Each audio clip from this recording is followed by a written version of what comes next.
So today, linked with the Nernst equation.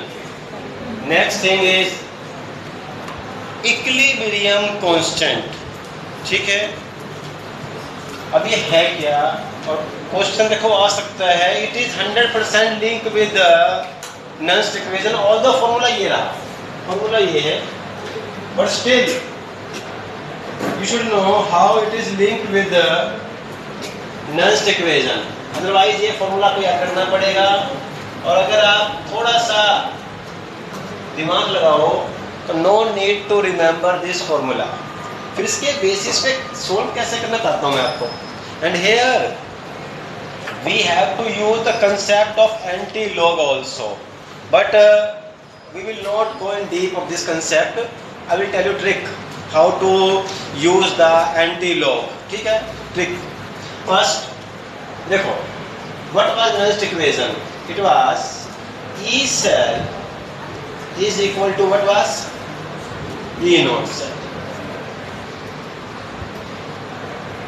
minus 0.0591 divided by n into log of concentration of product divided by concentration of reactant. Power छोड़ दो अभी के लिए, कोई issue नहीं इसका. अब अगर ऐसा हो जाए कि जितनी कंसंट्रेशन रिएक्टेंट की बन रही है, ये बात सॉरी प्रोडक्ट की बन रही है, उतनी ही यूज हो रही है रिएक्टेंट की, और दोनों आपस में इक्विलिब्रियम में है. मींस और पढ़ा था ना, reactant changing into product at the same time. जितने यहाँ से यहाँ चेंज हो रहा है उतना ही यहाँ से यहाँ चेंज हो रहा है. प्लस वन करके आए हुए हो. Chapter name was equilibrium. अगर देखो ध्यान देना, अगर मैं कहूं एट इक्विलिब्रियम मतलब जब रिएक्टेंट और प्रोडक्ट की कंसंट्रेशन कांस्टेंट हो गई, सेम नहीं, कांस्टेंट. अगर मान लो इसकी कंसंट्रेशन 0.5 है और इसकी 0.3 है, with time it will not change, इतनी ही रहेगी. अगर इसमें से एक यहाँ कन्वर्ट हुआ तो इसमें से एक यहाँ कन्वर्ट हो जाएगा. It will remain same, this constant. ये this point is known as equilibrium. और if like I will say the ratio of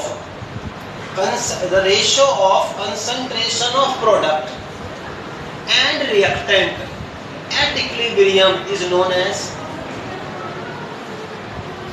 equilibrium. Point पर मान लो इक्विलिब्रियम ये था हमारे पास. अभी प्लस में आओ एक बार. आप पॉइंट ये रहा,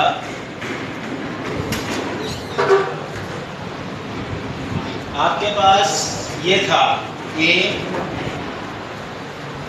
बी, कैसे ले लो आप,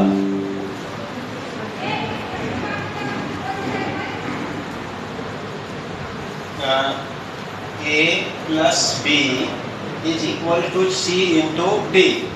ये आपके पास रिएक्शन है एट इक्विलिब्रियम. अब जो भी कंसंट्रेशन है, इसको चलो सी ऐसे मान लो, इसको डी आप भी करके आए हो प्लस वन में, वो करवा रहा हूँ. C raise by power C, D raise by power D, these are products, and A raise by power A and B raise by power B is equal to, क्या था इसका, what is this, equilibrium constant, जिसको हमने show किससे किया था, Kc से. Kc is known as equilibrium constant. ये यही है. अब खुद देखो, मैं कह रहा हूं कि आपका एक इलेक्ट्रोकेमिकल सेल अब आ चुका है इक्विलिब्रियम में. इसका मतलब है जो कंसंट्रेशन है प्रोडक्ट की और रिएक्टेंट की, वो चेंज नहीं हो रही है. इसका मतलब ये जो R प्रोडक्ट है, सॉरी, और R है, it is equal to Kc. What is Kc? concentration of product divided by concentration of reactant. That's why now I can change this formula. कैसे? इसको मैं लिख सकता हूँ ऐसे, E cell is equal to E naught cell minus 0.059 divide by n into log Kc। ठीक है, log Kc आ गया। अब ध्यान देना है, ये मैं बता चुका हूं आपको जिस समय हमने किया था इलेक्ट्रोकेमिकल सेल की functioning at equilibrium. Electrochemical cell का कितना पोटेंशियल होता है? 0। 0। That's why now you have to take this potential as 0। जब देखो, जब कंसंट्रेशन में चेंज ही नहीं आया तो सेल अब काम नहीं करेगा। इसका कितना पोटेंशियल आ गया? 0। ये क्वेश्चन आ सकता है एमसीक्यू में भी। At equilibrium what is the potential of cell? 1 2 3 कुछ लिखेगा, it is 0 is equal to E naught cell minus 0.0591 divide by n into log Kc, और यही log Kc निकालना है। ठीक है, इसको इधर ले जाओ, ये क्या बन जाएगा? 0.0591 divide by n into log Kc is equal to E naught cell. तो ये आपका फॉर्मूला आ जाएगा। देखो, अगर इसको करना हो वैसे बहुत क्यों करवाऊंगा, पर फिर भी इसको जब ले जाओ तो क्या बन जाएगा? 0.0591 divide by n into log Kc is equal to E naught cell. n यहाँ आ जाएगा, n into E naught cell divide by क्या आ जाएगा यहाँ पे, इसको n को यहाँ भेज दो और ये 0.0591 यहाँ आ जाएगा। तो ये फॉर्मूला आ गया आपका, log Kc is equal to n into E naught cell divide by 0.059। ये फॉर्मूला मैंने आपको डिराइव करवाया है क्योंकि इजी पड़ता है, ये आपके लिए आसान है एज कंपेयर टू याद करना, डिराइव करना आसान है। That's why, otherwise I usually don't waste time on derivation क्योंकि आती नहीं है। अब इसके बेसिस पे न्यूमेरिकल्स को सोल्व करना है आपने। कैसे करेंगे? देखो, डायरेक्टली पूछ लिया है इक्विलिब्रियम कांस्टेंट। सो पहली चीज बिना कहे लिखो formula of equilibrium constant, that is log Kc is equal to n into E naught cell divide by 0.0591। Half marks तो आपके नहीं आ गए। ठीक, अब जैसे ये रहा क्वेश्चन, मैं करवा रहा हूँ ये वाला क्वेश्चन आपको। कितना दिया भाई नोट सेल यहाँ पर? हाँ, तो लिखो यहाँ पे log Kc is equal to n की वैल्यू पहले फाइंड करो। कितनी आएगी n की वैल्यू? हाँ, 2। कॉपर से क्या बन रहा है? कॉपर 2 पॉजिटिव, चलो 2 इलेक्ट्रॉन्स आ गए। यहाँ एक Ag एक इलेक्ट्रॉन को गेन कर रहा है। कितने Ag हैं? 2। तो 2 ही लूज, 2 ही गेन हो रहे हैं। That's why 2 is the value of n and E naught cell is 0.46 divide by 0.0591। यहाँ तक भी कर दिया ना, 1 मार्क आ गया।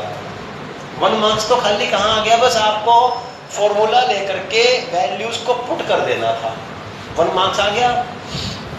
अब सुनो, इसको ऐसे लिखो पहले तो, log Kc is equal to ये 0.92 आएगा ना, हाँ, डिवाइड बाय 0.0591। एक काम करो, इसकी निकाल लो वैल्यू, मतलब इसको करो आप पहले तो सोल्व करो। अब यहाँ करता हूँ आपको थोड़ा सा सोल्व भी कैसे करना है आपको। अच्छा हाँ, पहले उससे पहले डिस्कस करो पॉइंट में आपको, और तो आप डिस्कस कर चुके हैं क्लास में, बट दोबारा से भूल गए होंगे आप लोग। अगर log की वैल्यू दी गई हो तो दे रखी यहाँ पे, ये वैल्यू है log की, तो भी निकाल लेंगे। ये तो कितनी आएगी आपको? 15 point something, 14 point something answer आएगा यहाँ। वी डोंट नो, भी निकाल लेंगे। तो ये log Kc की वैल्यू ये दे रखी है आपको। अगर log की वैल्यू दी गई हो then what we use? Anti log. ध्यान देना है, जब भी log की वैल्यू दी गई हो क्या यूज करते हैं हम आपका एंटी लॉग। मतलब क्या होता है एंटी लॉग का, सीधे रखा है यहाँ पे log Kc is equal to like I will say 14.5932 मान लो ये आया, ठीक। तो इसको मैं डिवाइड को यहाँ पे मल्टीप्लाई करूंगा, एंटी लॉग का मतलब 1 बाई लॉग, और यहाँ पर भी कर दूंगा मल्टीप्लाई एंटी लॉग से। ध्यान देना, जब भी आपको लॉग दिया हो और उसका आपने सॉल्व करना हो, दोनों जगह 1 बाई लॉग, मतलब यहाँ पे 1 by log and the meaning of 1 by log anti log से मल्टीप्लाई कर दो। इस साइड को भी एंटी लॉग से मल्टीप्लाई कर दो, सेकंड साइड को भी लॉग से लॉग आपका गया कट यहाँ पे। तो ये प्रॉब्लम सॉल्व हो गई। नाउ Kc कितना आ गया, Kc is anti log of 14.5932। अब आप कहोगे कि ये मुझे 14 नहीं है, सिर्फ 15 होगा, ठीक है 15 होना चाहिए, कि मुझे कैसे मालूम चला कि यहाँ 15 या 14 आएगा भी आएगा।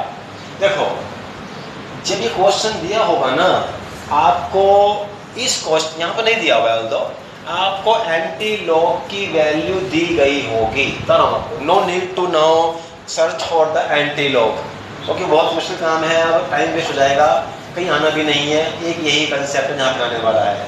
आपको एंटी लॉग की वैल्यू दी गई होगी, क्या दी गई होगी, ऐसे लिखा होगा आपको एंटी लॉग की value like anti log of, इसका दिया होगा, ये नहीं दिया होगा, पहले ये दिया गया होगा anti log of 0.5932, anti log of 0.5932 is equal to 0.3920, ये दिया हुआ।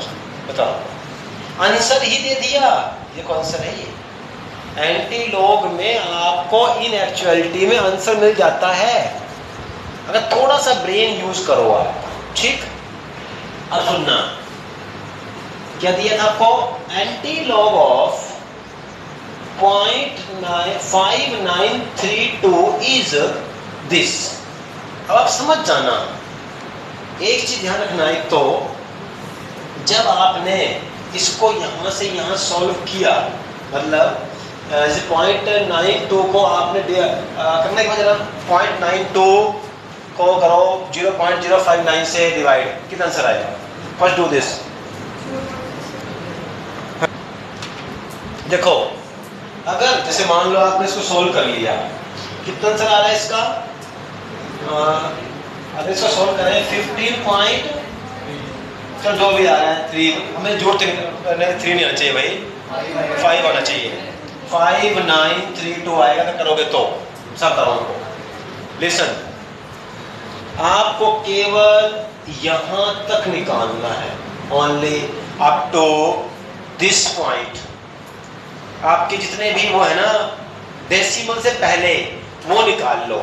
वो निकालने के बाद आप देखो ऐसा लिखा होगा यहाँ पे, जब आपको मिलेगा ना, आप लिख लो अपने क्वेश्चन में, अपने नोट्स में आपको दिया होगा गिवन में एंटी लॉग ऑफ किसका 0.5932 इज 0.3920, ये दिया होगा।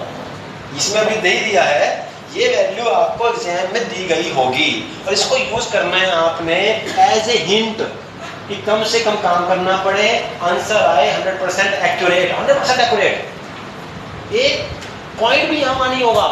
वो कैसे, देखो अगर इसने एंटी लॉग दे रखा है किसका 0.932 का, इसका मतलब इसके बाद जैसे मान लो मेरे पास आ गया है यहाँ पर Kc is anti-log of 15 point something, I don't know।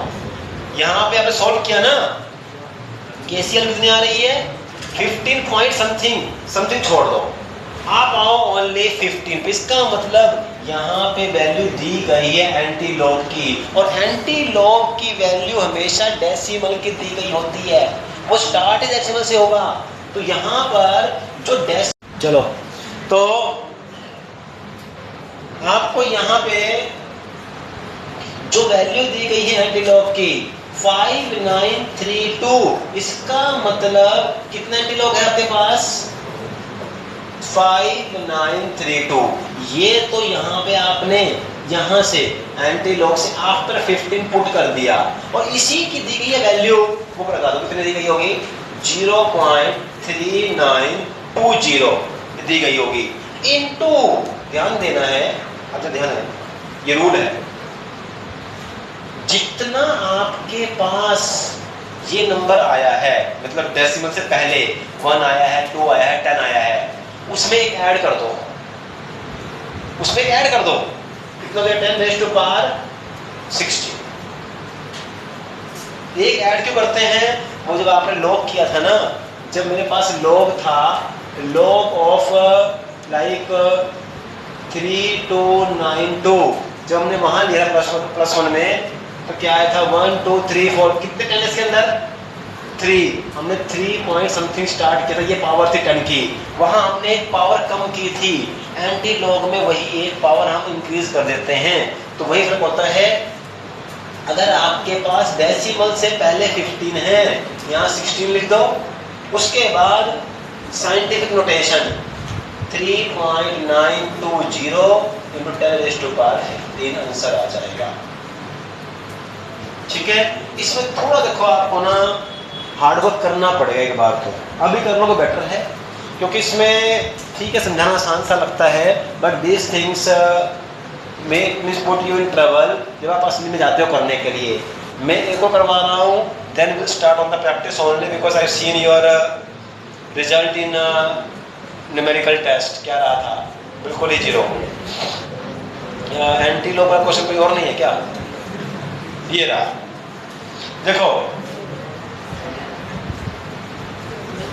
Only purpose to solve anti log problem, ये रहा, देखो ये ऐसे मान लो आ गया आपके पास, अल्टीमेटली कितना आ गया, log kc is 6 into 0.30 divide by this, तो यानी कि log kc is equal to 1.80 divide by 0.0591।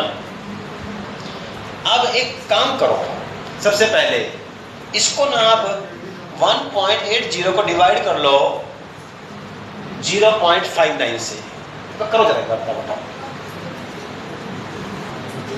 जब हमने क्या किया, लिसन, जब आप 1.80 को 0.059 से डिवाइड करोगे ना, आपके पास आएगा 30, बस यही मेन चीज है।